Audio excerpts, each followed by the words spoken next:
The first time I woke at 3 in the morning and could not go back to sleep, I thought I had eaten something wrong.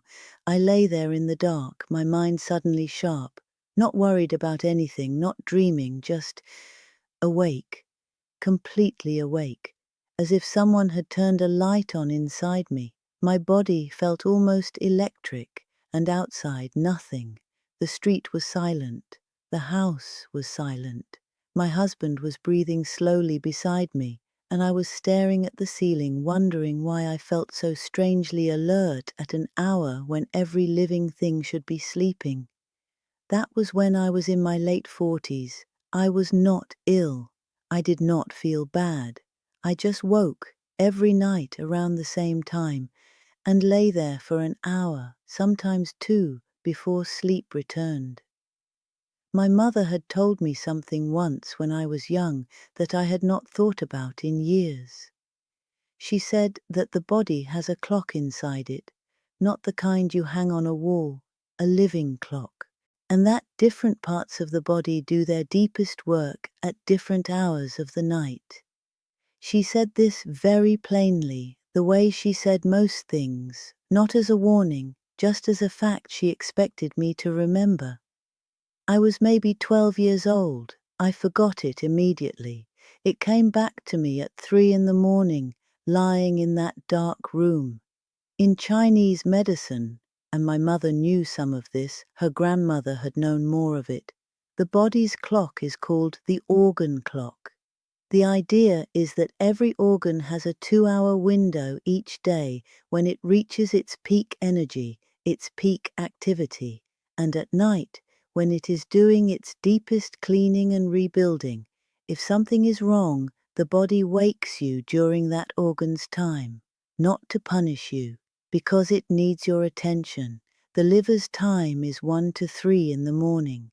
I did not know this. I went to a doctor eventually, not for the sleep, but for something else, and he looked at my blood work and told me my liver enzymes were slightly elevated. Nothing alarming, he said, but worth watching. He asked if I drank alcohol. I told him I had a small glass of sake sometimes at dinner. He said to stop for a while. He said to eat less fried food, to drink more water. He was a good doctor. He did not mention the organ clock. Western doctors do not usually. But the liver, he told me, is one of the organs that does its most important work at night, filtering the blood, producing bile, processing everything we consumed during the day, breaking down hormones the body no longer needs. When the liver is overwhelmed or inflamed, it wakes the mind during its working hours. It cannot explain itself. It just rings a bell. I thought about this for a long time. My mother's face came to me, the way she was always in the kitchen before sunrise, moving quietly, making something warm. She never slept past 4.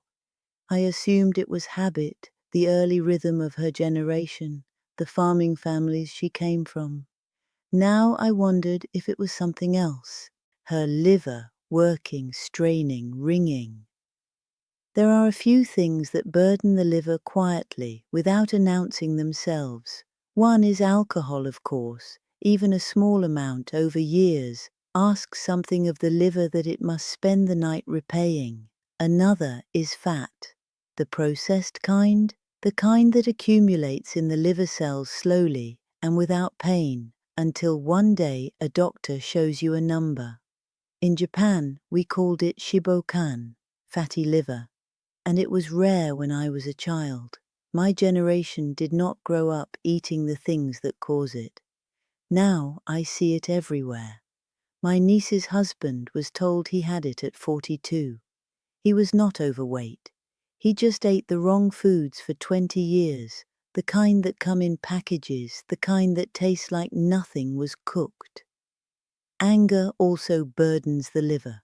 This sounds like poetry, but it is not. In Chinese medicine, the liver is associated with the emotion of anger, with frustration held in the body, with resentment that has nowhere to go. I noticed this in my own life. The years when I woke most reliably at 3 in the morning were the years I was caring for my mother-in-law, who was difficult, and I was not saying the things I felt. I was swallowing them every day at dinner. The body keeps accounts. The liver, apparently, is the accountant. When I finally told a woman in our village about my 3 a.m. waking, she was older than me. She had studied some traditional medicine from her father. She nodded and said, "Check what you are eating after 6 in the evening." She said the liver begins its cleaning work around midnight, and if it is still processing a heavy meal, a glass of wine, a fatty snack eaten late, it cannot do both things at once. It cannot clean and also digest. So it wakes the mind. "A complaint," she said. "Not a crisis, a complaint." I started paying attention to my evenings.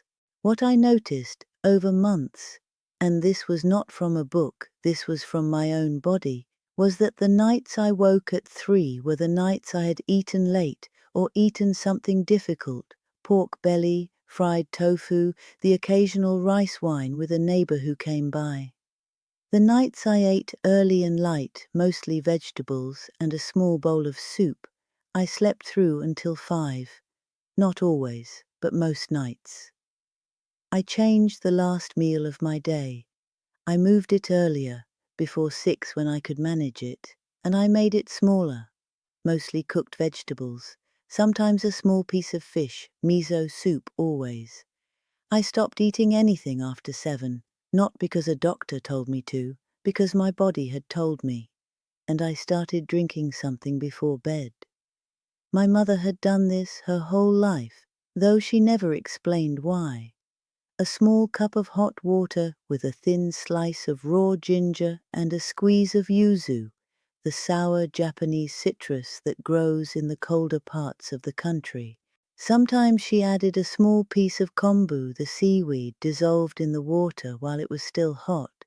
She called it her evening medicine, but she said it laughing, like she was embarrassed to be taking medicine for nothing. I didn't believe it until I tried it. Ginger warms the liver.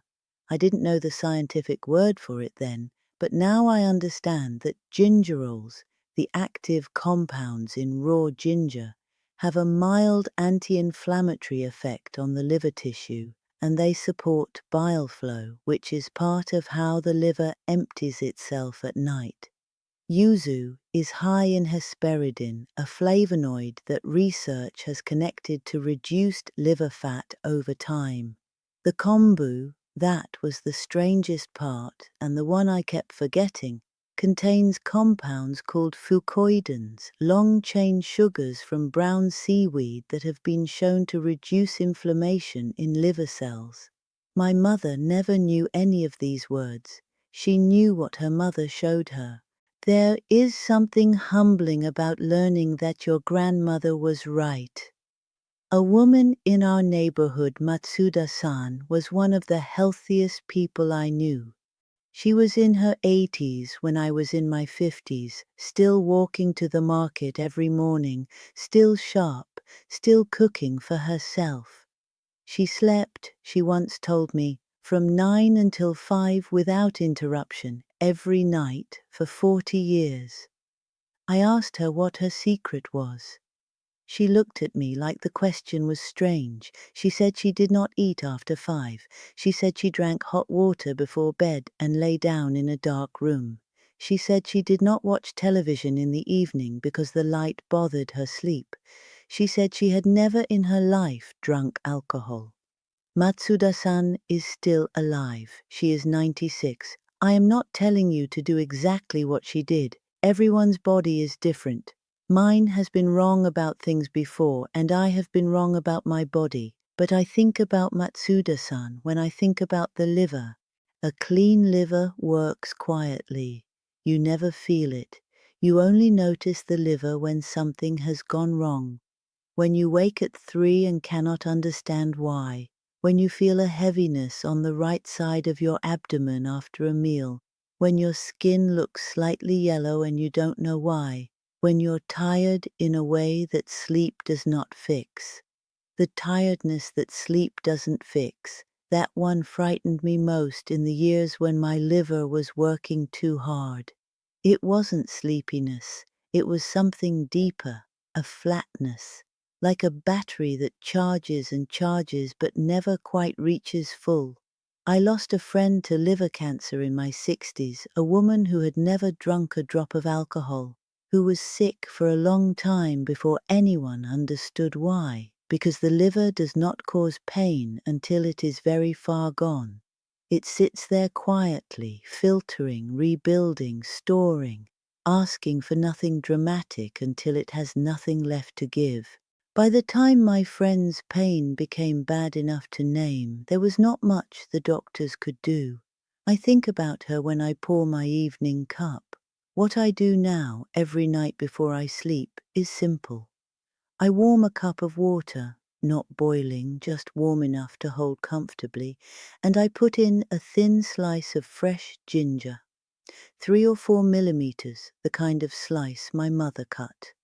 I add a small squeeze of lemon when yuzu is not available, which is often because yuzu is expensive and hard to find unless you know someone with a tree.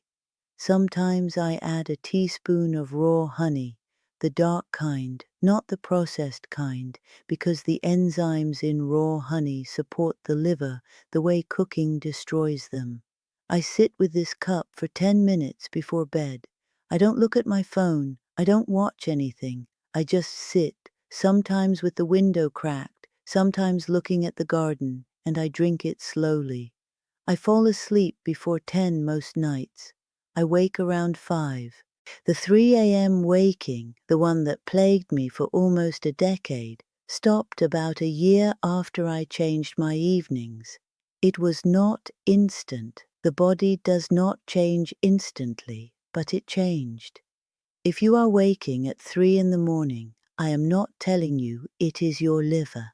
There are other reasons the body wakes at that hour. Stress, blood sugar dropping, the bladder, ordinary aging, grief. I am not a doctor. I have lived in this body for 80 years, and the body has surprised me more times than I can count. But I would ask you to sit with the question, to notice what you ate the night before, to notice whether the waking happens more on certain nights than others, to notice the quality of the waking. Is your mind sharp and restless, or are you groggy and confused? The liver waking is sharp. It is a sudden alertness that makes no sense at 3 in the morning. If it is sharp, pay attention to your evenings. Your liver cleans your blood every night. Every night, while you sleep, it processes everything you put into yourself during the day: food, medicine, alcohol, the stress hormones your body released when you were angry or frightened, the excess estrogen the body no longer needs, the tiny amounts of toxin in the food that even clean eating cannot fully avoid. It does this without complaint, without asking anything of you, until one night it can't finish before your sleeping brain notices. Give it an earlier, lighter last meal. Give it warm water and ginger before bed. Give it a night without alcohol if you've been drinking most nights. Not forever, just sometimes, the way you'd give a tired worker a day off. The liver is the only organ in the body that can fully regenerate itself. If you catch it early enough, before the damage has turned into something named, it can come back to full health, completely. I find that remarkable. 80 years old, and I still find that remarkable. There is a small ceramic cup on my counter right now, the one I use every evening. My daughter gave it to me, celadon green, the color of new leaves. My mother used to say that the evening belongs to the body, not to the mind. That what you do in the last hour before sleep either helps the body or asks it to work harder when it should be resting. I believe her now. Tonight, when you lie down, notice the hour if you wake. Notice whether your mind arrives before your reason does. Notice if there is a sharpness to it, that strange alertness that belongs to 3 in the morning and nowhere else. And then, when morning comes, think about what you ate at dinner.